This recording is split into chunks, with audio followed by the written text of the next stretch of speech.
Most of it is up at like at least 1,000 feet. So the big plume is going over our heads. That's where the most concentrated particles and gases are coming off the fire.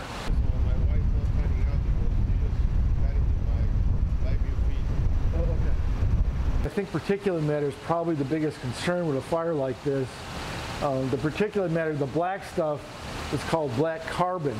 So when the fuel burns, you're left with graphitic carbon, which is black carbon, and then organic compounds, some of which are carcinogenic, can absorb on the outside of that. It's just like breathing exhaust on a diesel truck. So,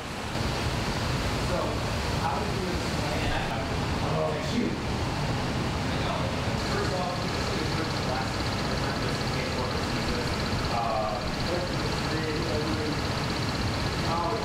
but the fire is lofting the air into the atmosphere and then it's dispersing out.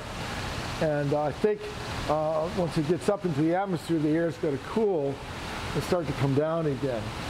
And that could occur maybe 100 miles from here. So the radius could be very, very large, hundreds of miles.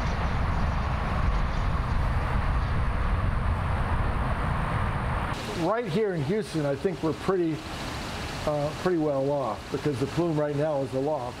If for some reason the meteorology changes, we get a thunderstorm or we get strong winds that start to mix the plume down right in the city area itself, then it'll be more dangerous.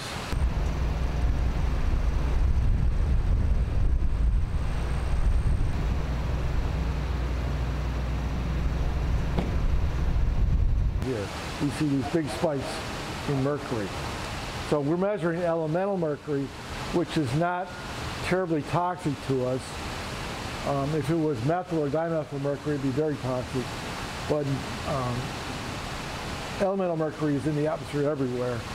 And these levels are probably 4 to 5 times higher than what is normally in the atmosphere here in Houston.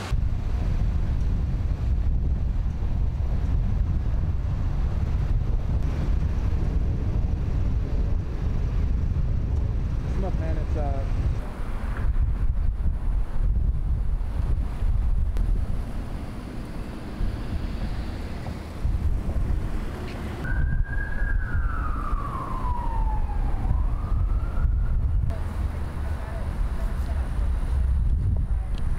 get it? The only other thing is that we want to make sure that this antenna is pointed up. I don't know, but you can tell me from here.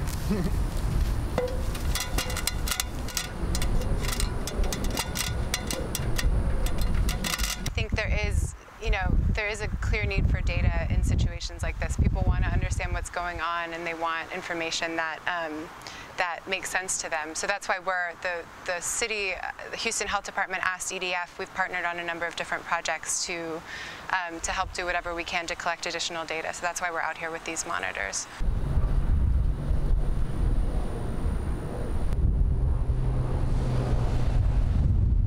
People deserve to know what they're breathing, and people need to be able to access information in a way that they can understand and they can take action to protect their health.